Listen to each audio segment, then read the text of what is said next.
Hello, what a lovely turnout we have for our wonderful Office of Alumni Engagement, Networking Breakfast in celebration of Centennial Reading and Writing. I am Doris Jones, Director of the Common Reading Experience, and we are very proud and so very happy to have with us today three of our AUC distinguished alumni, and they are Huda El-Zobki, Nadine Musa, and Mai Khaled. Let's please give them a round of applause.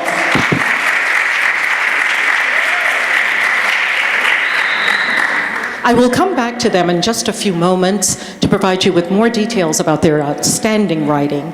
And I'm so very happy once again to see such a nice turnout of our students, because events of this nature are specifically designed for you. Why are they designed for our students?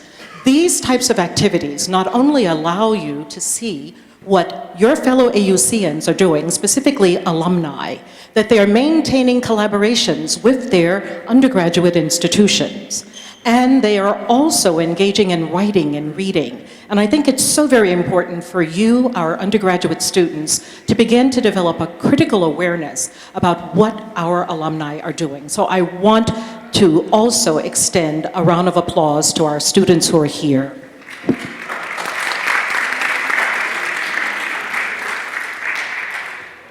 And within the spirit of alumni, I want to make an announcement. As you were entering Mu'taz al-Alfi, you probably saw the beautiful placards outside about the Give 100 campaign. And what exactly is it? So in celebration of AUC Centennial, the Give 100 campaign was launched in February of this year. Since the AUC community is global, we have alumni around the globe. We're asking that within the respective countries in which our alumni reside, that they are to give 100 units of that country's currency. And we're also asking you, our students, staff, and faculty, to give 100 Egyptian pounds to support the coming generations of AUC students. And what will this serve to do? It will serve to certainly support generations of new AUC students, and it will inspire our AUC students who have already, or I should say more specifically, our AUC students who are and hail from around the world, as we prepare to celebrate the next 100 years. If you would like to join the cause, certainly outside of the doors here at Mu'taz al-Alfi, you can find more additional information, and you can visit our website, which is AUC100, aucegypt.edu, Give 100. We'll have more details for you, but we want you to become aware that these types of charitable giving, certainly to preserve the integrity of a liberal arts education, and it serves to speak so grandly to why we celebrate our alumni. Thank you. Okay. All right, so now let's return to our distinguished guests. When I was approached by the Office of Alumni Engagement, I was so very happy, and I gather I should say something about the Common Reading Experience with the Office of Alumni Engagement. We have developed what I like to refer to as a very strategic alliance. And what does that mean? That alliance means that within the spirit and mission of the Common Reading Experience, we are looking to continue to build a culture of reading.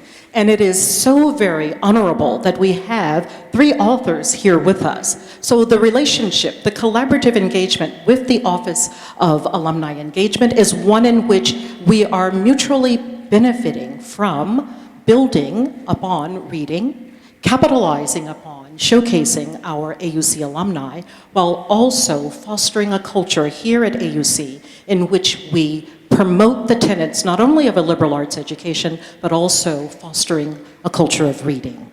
So with that said, without further ado, for our aspiring writers in the audience, sometimes we often wonder where authors get their inspiration for the stories that they develop. It's fascinating when we pick up a book and we begin to read it and the narrative commences to unfold and the characters come alive.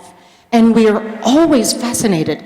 How do authors manage to create such a vibrant world? And we're going to find out from each of our authors here, how do they go about engaging in these spaces? What are the inspirations that allows them to create their books? So let's begin with Huda El-Sobki. Huda was born here in Cairo, Egypt. She received her Bachelor's of Arts degree from AUC in 1994. She majored in economics with a minor in business administration. Later, she received her MBA in marketing. Her greatest interest lies in the fields of philosophy and positive psychology, with a focus on self-help and wellness. What a timely reference, given that AUC has opened our Office of Student Wellbeing. Your presence is certainly more than welcome. Above all, she's passionate about happiness as a way of living. She has worked in multinational IT companies in Egypt, such as IBM and Oracle. She has lived in Vienna, Austria, with her husband, and for 3 years, and she's now currently residing in Dubai, where she discovered her passion for writing. Let's please welcome Huda El-Sobki.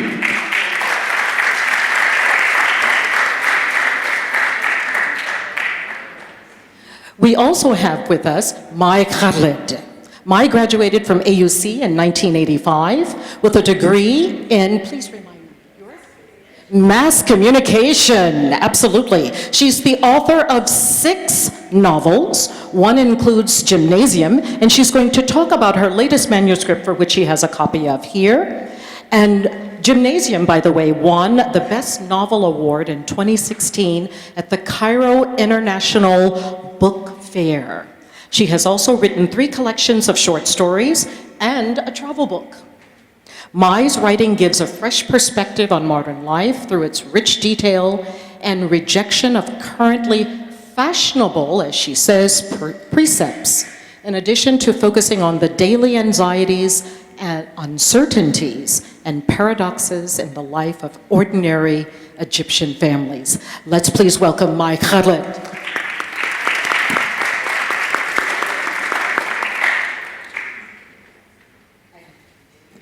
We continue, it gets better. We also have with us our distinguished alumnus, Nadine Musa. Nadine received her BA from AUC, where she majored in business administration and minored in philosophy. Nadine lives in Giza with her husband and 2 sons. Nadine serves on the ISIC, thank you. ISIC AUC Advisory Board. Thank you, Nadine. And she's a mentor with WIAN, which is the Women in International Affairs Network. She's currently the Business Excellence Manager with Nestle Waters Egypt.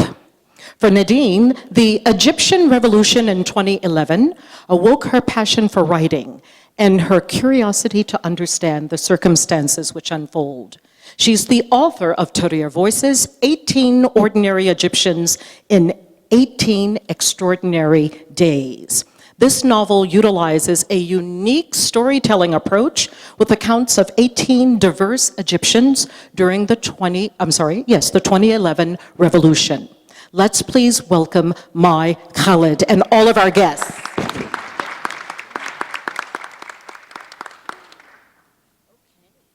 All right, so let's begin. Let's make sure that I have here my papers. Oh, thank you. Thank you. Thank you so much. Too many papers here. All right, okay. I would like to begin first with you, Huda. Huda's book is so very intriguing. When I see the word happy or happiness, it immediately prompts a number of questions. And certainly, when we begin to think about what exactly is happiness, and I'm not sure how many of our students in the audience know that the United States of America is the only country in which they state in their US Constitution that we have a right to happiness. No other country utilizes specifically a strategic reference to a right to happiness. And here we have a book entitled Dare to be Happy, which opens a variety of specific concerns. So I want to begin again by referencing that books about happiness often explore how people develop a sense of how do you define your happiness? What is it that makes us happy? What are the characteristics of happiness? Is happiness based solely on financial gain? We know that many people have come forward and said that money is not the sole factor that can contribute to happiness. A number of factors. Good health. We often hear people talk about having good health is number one. Certainly money can help, but it's not the sole reason. So with that said, Nadine, I want you to share with us, how did you go about developing this narrative? What was your inspiration to write Dare to Be Happy? Thank you for this introduction. The idea of the book is so simple. Everybody has a dream. Everybody wants to have money, wants to be rich, wants to be famous, wants to have health. But all this, at the end of the day, they all want to be happy. Maybe they want to be rich, so they are happy. Maybe they want to have a career, so they are happy. Maybe, of course, they want to have health, so they are happy. The idea behind the book is that not only to be happy, but we have to go the extra mile, is to stay happy. And when I first wrote the book, many people told me it's a very difficult topic, difficult to formulate, it's not measurable, it's not tangible. But I think it's a very important topic, especially in today's world. And as we see many countries, the United States, now Dubai as well, has made a ministry for happiness. Yeah. You are absolutely right. I remember reading about a year ago. Oh, thank you. Thank you. Let's make sure yours is on. Yes. You are absolutely correct. I remember reading about a year ago that the ministry in Dubai had actually instituted this quest to also simulate or to replicate a happiness culture. And it really is a difficult topic, as you said, to navigate, but sociologists, psychologists, and even anthropologists have made attempts to define exactly what happiness is. And we, again, know that given this difficulty, I think happiness might even vary from culture to culture. And that's my next question for you. Did you find, as you were writing Dare to Be Happy, did it begin to take on a specific focus that is central to the culture in Egypt? Actually, yes. If we start also from the beginning, since 2012, it's after the revolution here in 2011, the UN announced March 20 to be the International Day for Happiness. And happiness has become a basic need. It's not a luxury anymore. Happiness is a way of living. Happiness is a journey. And happiness will be the cornerstone for the development of all countries, all nations, and it will be the reason for the sustainability of people. So it's now a basic need, actually, and it is announced to be so. Now, that's fascinating, that happiness would become a sustainability factor. When we think of the word sustainability, we often think about economic, industrial, forms of sustainability, social, and now that happiness has been brought into the construct or the infrastructure. It will be interesting to see how Dubai and nations who want to further this kind of engagement, to see how people will actually react to how happiness can be acquired. I want to read your preface. I found it rather intriguing. I want to share with you the preface from Hoda's book. It's entitled, I Found Happiness. I found it in her eyes, in her smile, in her little hands, in her running after me, telling me, Mommy, I found happiness. I never thought it would happen. I never thought it had happened. I never thought it could exist. I never thought the equation was simple. I found happiness. I told you I found happiness. I found it in every corner. I see beauty in every little thing around me. I found life. She gave life to life. I told you I found happiness. I found God. In every breath I take, in every word I say, in every laugh I laugh. I found smiles and trees. I found beauty. I see skies and rainbows. I see colors. I found laughter. I need to tell you, I found it. I found happiness, and maybe happiness found me. I think this is absolutely beautiful. Let's talk. Yes.